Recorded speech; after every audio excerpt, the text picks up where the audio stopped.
অবশেষে আয়নের উকিল ব্যর্থ হওয়াতে অবশেষে আমাদের রুনা অনেক চেষ্টার পরে আমাদের মনিকে সরাসরি আদালতে নির্দোষ প্রমাণিত করবে। আগামী পর্বে আরো দেখতে পারবেন অনেক কষ্টের পরে, কান্নাকাটির পরে সবকিছুই মেনে নিয়েছে সাগর ভাইয়ের মা। তা আপনারা দেখতে পারবেন কিভাবে কি ঘটতে চলেছে 1148 নম্বর পর্বে। জানতে ভিডিওটি শেষ পর্যন্ত দেখুন। আসলে পুলিশ ইন্সপেক্টর এইবার সততার সাথে কাজ করে যাবে, তবে মনিকে ডাক দিয়ে জিজ্ঞাসা করে বুঝতে পেরেছে যে মনি আসলে সাধারণ কোনো মেয়ে নয়, তার আত্মবিশ্বাস অনেক বেশি।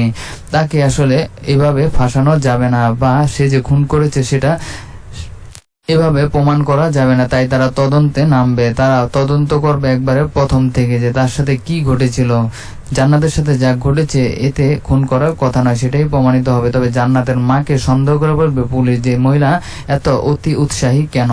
যাই হোক, এদিকে তুতুলকে এইবার উচিত শিক্ষা দিবে তার শাশুড়ি। কিছু একটা খুঁটিনাটি না হতেই সে কেন চলে আসলো, তার শাশুড়ি এবার তাকে নেওয়ার জন্যই এসেছে। তবে এসে একটা বাড়ি মেরেছে যে আজকে সাগরকে নিয়ে এক্ষুনি বিয়ে দিব।